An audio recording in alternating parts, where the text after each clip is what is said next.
করে জোরে বলেন সুবহানাল্লাহ, আরো জোরে আওয়াজ করে বলেন সুবহানাল্লাহ। আমার দিকে তাকান, আশা করি ভালো লাগবে ইনশাআল্লাহ।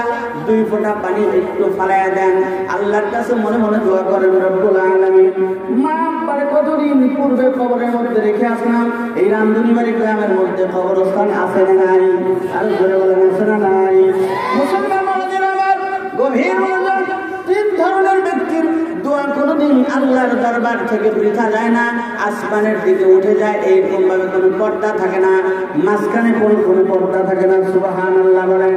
তাদের মধ্যে 1 নাম্বার হলো মুসাফিরের দোয়া। ধরে বলতে হবে কার দোয়া?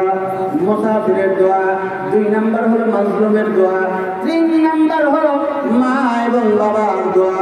মা এবং বাবা যদি সন্তানের জন্য আল্লাহর কাছে দোয়া করে, আল্লাহ তুমি আমার সন্তানের জীবনের গুনাহ মাফ করে দিও, আল্লাহ তুমি আমার সন্তানদের সঠিক শিক্ষায় সুশিক্ষিত হওয়ার তৌফিক দান করে দিও। জোরে বলেন আমিন। ইমাম বুখারী রাহমাতুল্লাহ আলাইহির নাম শুনছেন না আপনারা?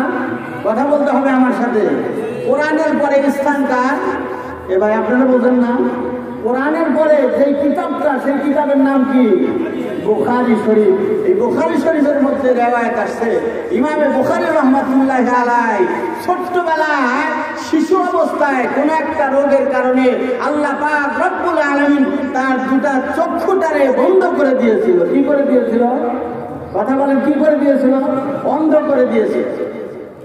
মুসলমান বন্ধুরা আমার, সন্তান যদি মুসিবতের মধ্যে পড়ে যায়, মার চাইতে বাবার চাইতে বড় আর কেউ কাঁদে না। মার দিলটা পর্যন্ত ফেটে যায়, বাবার দিলটা পর্যন্ত ফেটে যায়। সন্তানের 2টা চোখ বন্ধ হয়ে গেছে। ইমাম বুখারী রাহমাতুল্লাহ আলাইহি মার মনের মধ্যে বড় আশা, ইমাম বুখারী রাহমাতুল্লাহ আলাইহিকে আমি বড় আলেম বানাইব, হাফেজ বানাইব, যোগ্য একজন মানুষ বানাইব। রব্বুল আলামিন তুমি আমার ইমাম বুখারী রাহমাতুল্লাহ আলাইহি, তখন কিন্তু ইমাম বুখারী রাহমাতুল্লাহ আলাইহি হন নাই, আমার সন্তানকে তুমি অন্ধ বানায় দিলা। আমার সন্তানরা আমি কিভাবে হাফেজ বানাইব, কিভাবে আমি আলেম বানাইব? রব্বুল আলামিন গো, তোমার কাছে আমি একটা দোয়া করি, আবেদন করি, নিবেদন করি, মাওলায়ে কারীম আমার সন্তানদের তুমি ভালো বানাইয়া দাও। সুবহানাল্লাহ, আরো জোরে বলে। ইমাম বুখারী রাহমাতুল্লাহ আলাইহি বাপ সন্তানের জন্য কেমন কান্নাকাটি করেছিলেন, কেমন দোয়া করেছিলেন রব্বুল আলামিনের কাছে, একটু গভীর মনোযোগ দিয়ে বুঝবেন। ইমাম বুখারী রাহমাতুল্লাহ আলাইহির মা 2 রাকাত নামাজের মধ্যে সিজদা হয় কয়টা? জোরে বলতে হবে, আরো জোরে বলেন কয়টা? আরো জোরে বলেন কয়টা?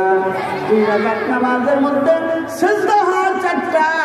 ইমাম বুখারী রাহমাতুল্লাহ আলাইহির মা যাই নামাজের মধ্যে দাঁড়াইয়া দাঁড়াইয়া নামাজ আদায় করে, তাহাজ্জুদের নামাজ আদায় করে, দীর্ঘ সময় পর্যন্ত তাহাজ্জুদের নামাজ আদায় করে।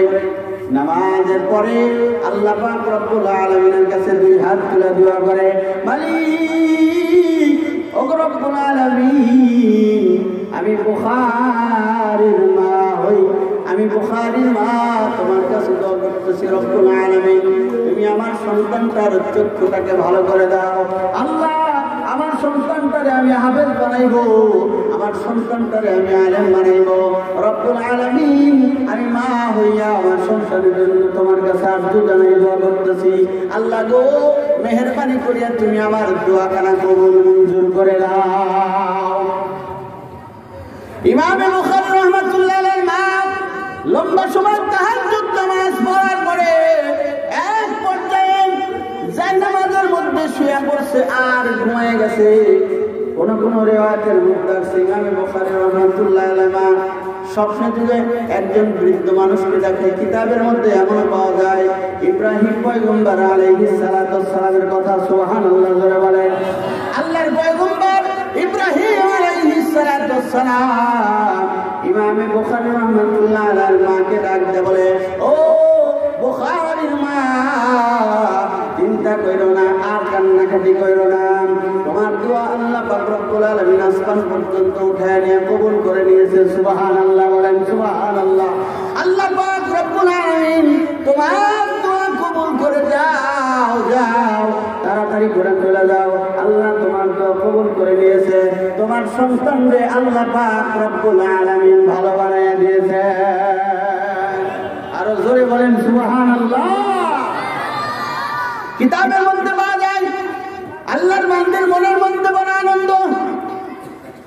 হঠাৎ করে যখন ঘুম ভেঙে গেল, ঘুম ভাঙার পরে দৌড়াইয়া বুখারী রহমাতুল্লাহ